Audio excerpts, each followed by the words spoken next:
Outlaw Nation, Chapter 6. The sun was coming up over the horizon. The van pulled into the dirt lot and around back to the garage, the two bikes following closely behind. Tiny got out of the van and charged toward Roger.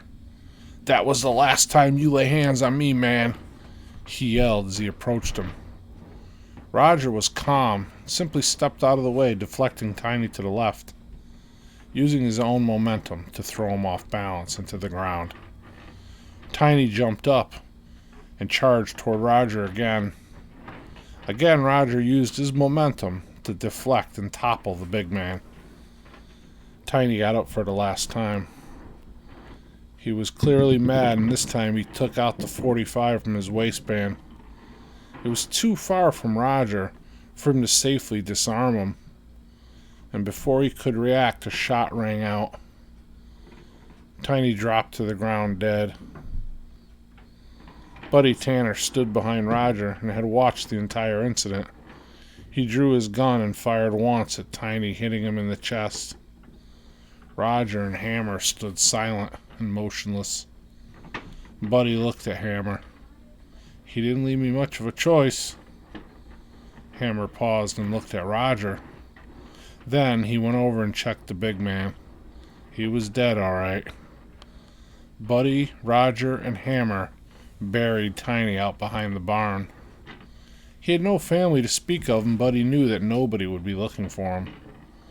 As Hammer and Roger threw the last shovels full of dirt on the unmarked grave, Buddy wiped the sweat from his brow. "After action briefing in the garage in 10 minutes, he said. Hammer nodded. Buddy walked away. Buddy walked through the events of the previous night.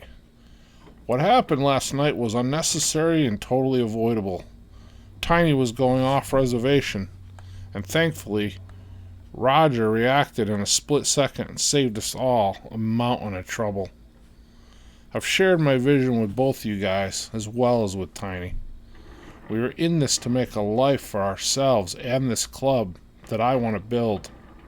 Building this thing from the ground up will be a challenge. It won't be easy for any of us. But if we remain committed and disciplined, we can do it. We can do it together.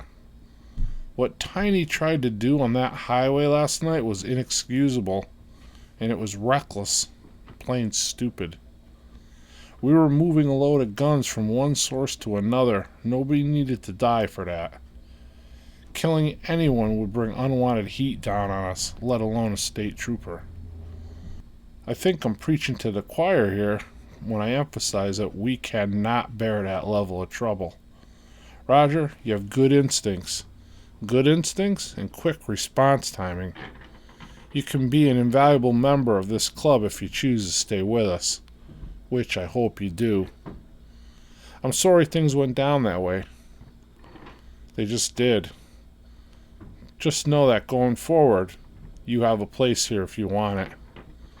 He opened a crate that lay on the table in front of him. He reached in and pulled out an M16, handed one to Hammer and another to Roger. "This is your bonus for a good night's work. You both deserve it." Then he handed Roger the key to Tiny's electric glide. "Roger, I want you to have this. You earned this as well.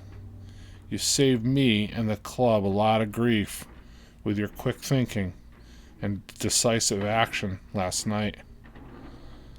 It's yours, whether you stay or not. Enjoy it." Hammer slapped Roger on the back of the shoulder. "I don't know what to say," Roger responded. Buddy answered, "You don't need to say anything. You guys just get out of here. I got work to do." Buddy smiled, smacked Roger on the shoulder also. "See you two inside for ribs in an hour." Hammer nodded, and they walked out.